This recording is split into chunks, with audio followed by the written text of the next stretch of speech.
Hi, I'm Michelle Boileau. I'm born and raised in Timmins, and I believe in the potential of Timmins-James Bay. So I've been working in a regional position my whole career. I've been working throughout Northern Ontario, most recently as Director of Recruitment Partnerships for Contact North. So we're providing access to online learning in small rural remote communities. I'm responsible for the northeastern region, and so I've had the opportunity to really get to know the communities, get to know the people, get to know the realities and what some of the challenges we're facing in northeastern Ontario are. And so I'm also a city councillor here in the city of Timmins.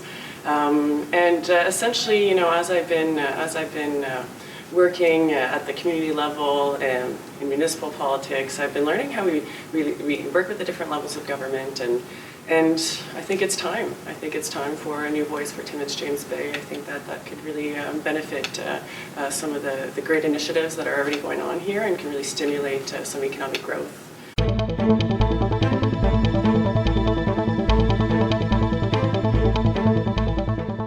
I've been involved with the Electoral District Association, the Federal Electoral District Association, for the past 5 years now. I volunteered on the 2015 campaign, and so I've been familiar with the party, and my values align with the Liberal Party's values, and so I felt that I should put my name in to give the people of Timmins-James Bay a choice this election.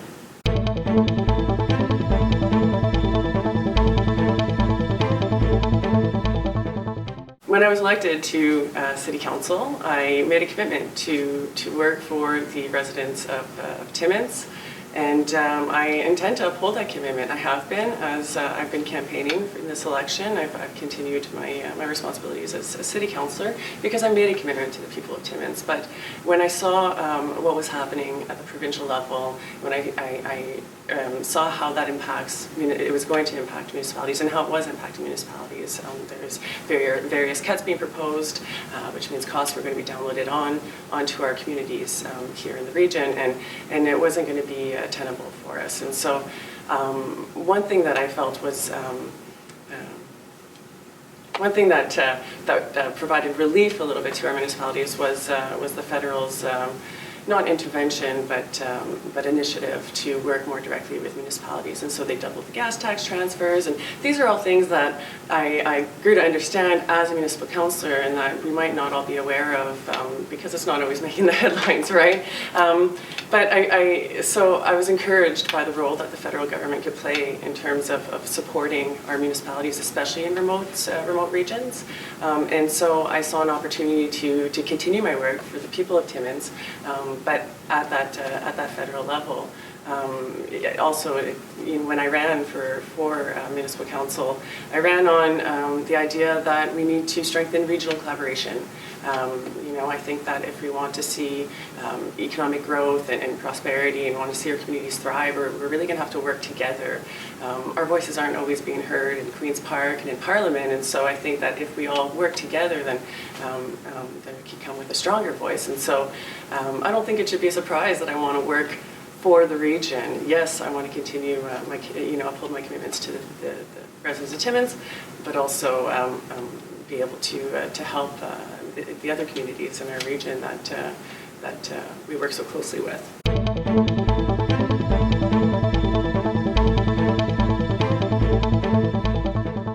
Well, in the last 4 years, we've seen a lot of progress here for Timmins-James Bay with those initiatives that the Liberal government brought forth to help better support the middle class. We saw the implementation of the Canada Child Benefit, and I mean that benefited nearly 8,000 families here in the region, nearly 16,000 children just in Timmins-James Bay. And so often we hear the national numbers and national totals, but when you bring it down to just our riding, you can really see that a lot of families are benefiting from this new program. We cut taxes for the middle class and want to continue to do that, and I think that's important for our residents.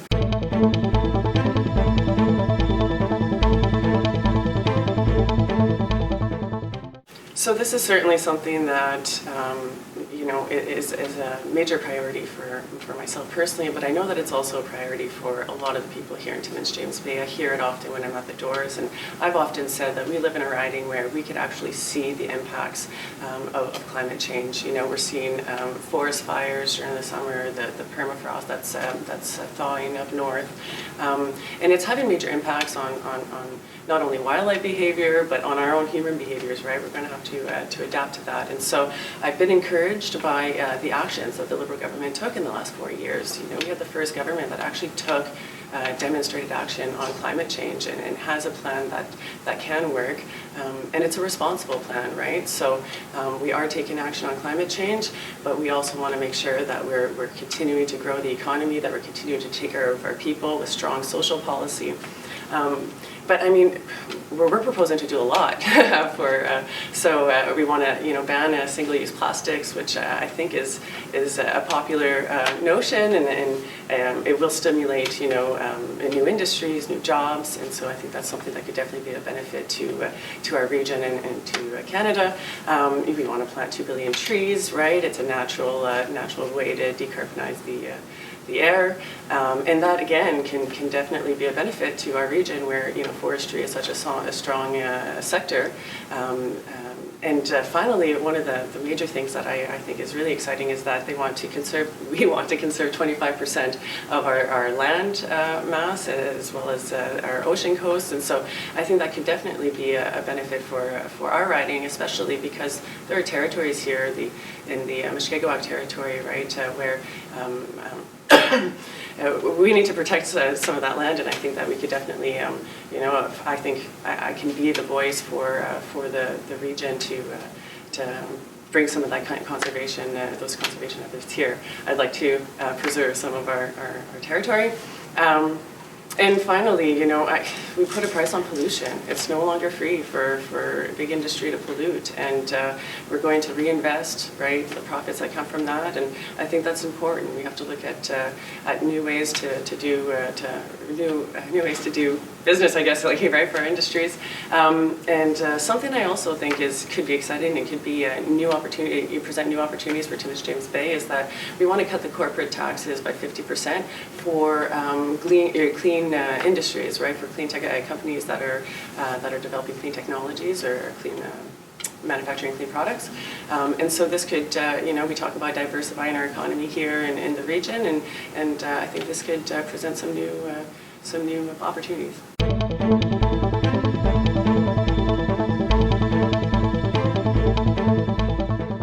So it's been a great experience getting to speak to people throughout the riding. I've been door knocking every day. A lot of what I'm hearing is that the government has been going in the right direction. However, here in Timmins-James Bay, we feel like it's time for a change. Often I hear that there's a sentiment that we haven't been getting much. We're not getting our fair share in the past years, and so people are ready. They're ready to look at what the options are and make a change here in Timmins-James Bay. And so that's been encouraging. I've also been hearing a lot of positive feedback about my engagements in the communities, and so it's going on.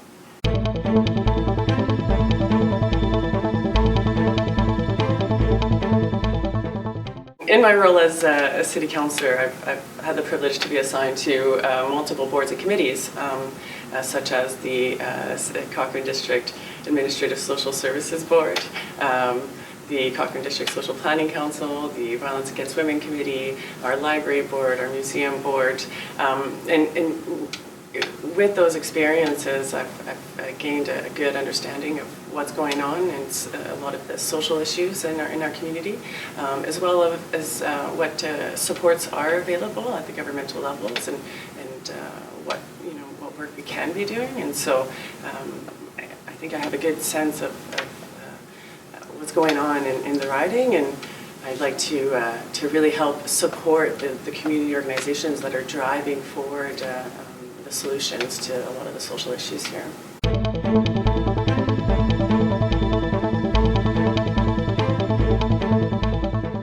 This is an unfortunate reality that I'm familiar with. I found myself working up on the James Bay coast, and often I'm find myself in the northern store in Moosonee doing groceries for my work week while I'm there, and I'll go with my colleague and friend who is father of three daughters, and as we walk through the grocery store, I'm always astounded by some of the stories that he tells me about the prices just for produce and such, and so it's a reality we do need to address, and we have to address right away. As you mentioned, transportation is definitely one of the factors, and so we have to be able to transport the goods more affordably. Some of the things we have to do is work with, I'd say, the ONAR and work on the schedules and make sure that we're getting goods up there in a timely fashion and frequently. It would be important to look at the Nutrition North program again, which provides subsidies to suppliers, and there's definitely some area for improvement on that program. But we also do have some great programs that have been introduced under the Liberal government, such as the Local Food Innovation Fund. And so this is a fund that is available for communities to be able to better grow their own foods and in the community, and so it provides funds for things such as freezers, as greenhouses, and other different initiatives. And so I think that making sure that our communities are aware of this fund that's available and are applying for it, and definitely working with communities directly to see what some of the initiatives they're coming up with and how the federal government can support them. And so it's a question of funding. We need to be able to be growing our food locally.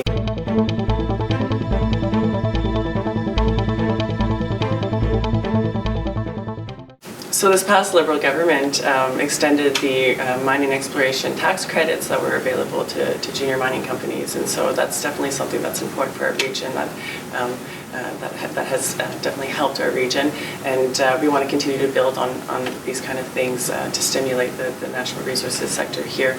We know that forestry is an important sector for the riding, and it's being affected right now by our federal, international negotiations. There's the softwood lumber negotiations that are going on.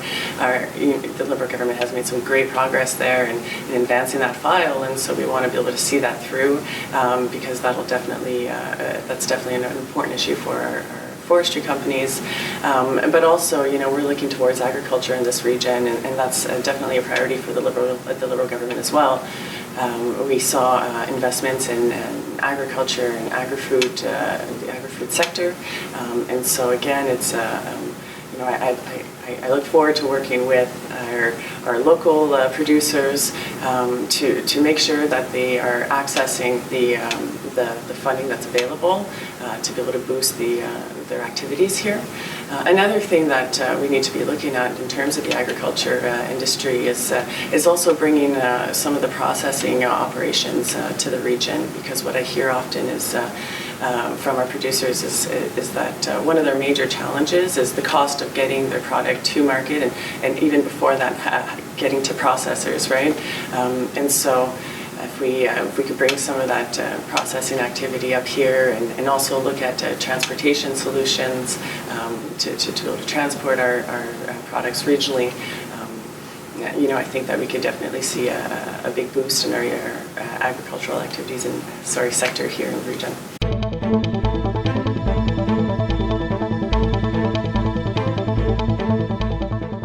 Our main focus is helping people succeed and get ahead, and so I think that should be the main focus of all government, right? And I think it is. And so this shouldn't be a question of partisanship. It's about working together and in collaboration to make sure that all Canadians have the opportunity to get ahead.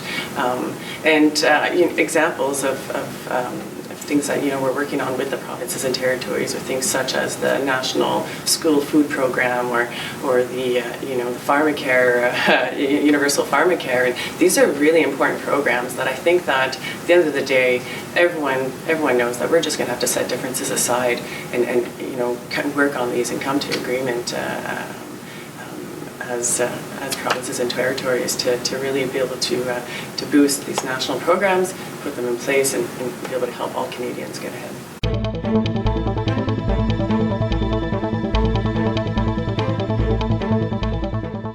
Obviously, there's the natural resources sector that I had already touched on, in agriculture, which is an up-and-coming sector here. But I think we should also be looking at new opportunities. You know, in Canada, the tourism industry has the potential of generating $60 billion in revenue, and so we should make sure that, you know, some of that revenue is coming to Timmins-James Bay as well. We have exceptional opportunities in terms of ecotourism here in the riding that you know, not a lot of other ridings have, and so we could definitely be working on stimulating that sector. And we also have the opportunity for research and innovation here, especially when it comes to environmental research. There's a lot of great work already being done. For example, I was at the polar bear habitat in Cochrane, and that's a world-class facility that we should definitely be highlighting here, and they have great partnerships with First Nations communities, you know, and environmental stewardship programs, and these are the kind of things that we need to be supporting and fostering, because again, this is unique to our riding, and so we have great opportunities here. So I'd like to be able to help move them forward.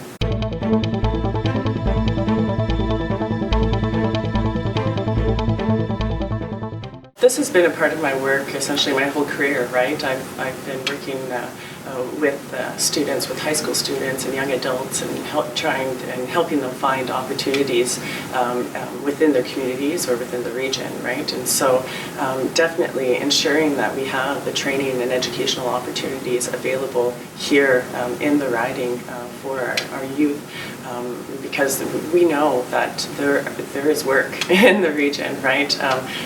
We have jobs for which we can't find the skilled workforce, and so if our youth stay here and are trained here, they will be able to work here. Also, you know, we have to look at things like making sure that we have, you know, housing available, and we have the recreational and cultural activities available, and so definitely making sure that we are continuing to support, you know, our arts and recreational organizations.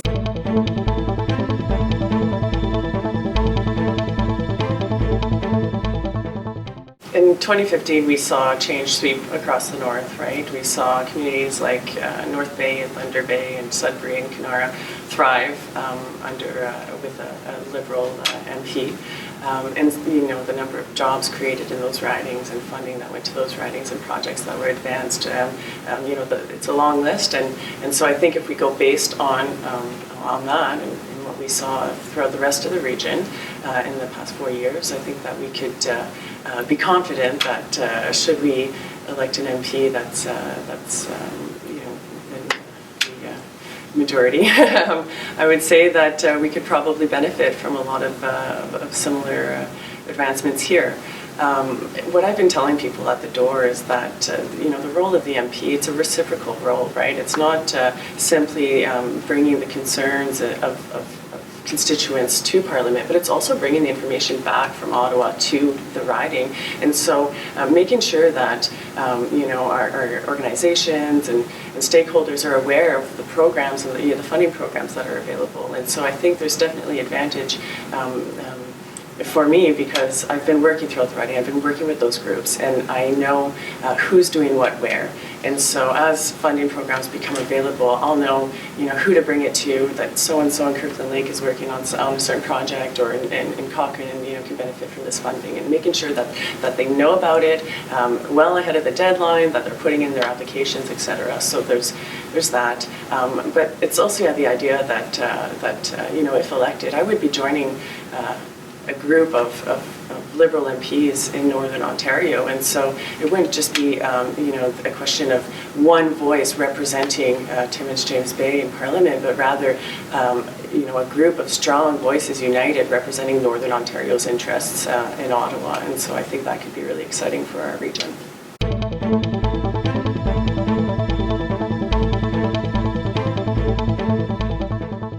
I'm hearing you know, a mix of opinions, of course. I am hearing from a lot of supporters that are happy with the direction the government went in, and they'll be happy to try to re-elect Mr. Trudeau.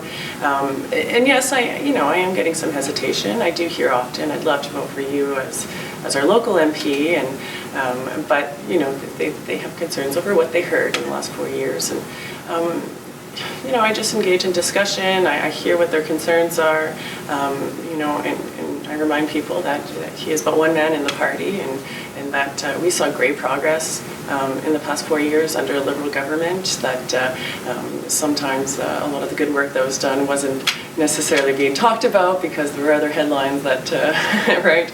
But once I remind people of the good work that was done, and that it's a question of wanting to continue that work and continue to move forward the progress that was made, usually it becomes a non-issue, and also we have to look at what the other options are and who the other alternatives are, and people will make a decision in that way.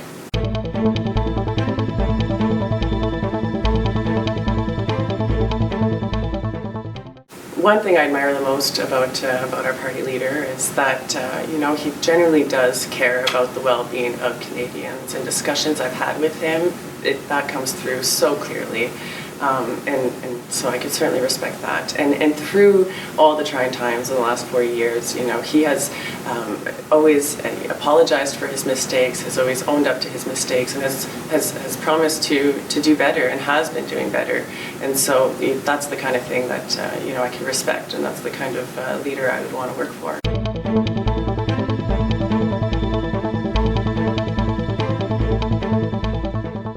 Because it's time for change, because I could be a strong voice for the riding. I know our region, I know our communities, and I know the people, and I feel like I can represent them and bring a new perspective to our seat in Parliament.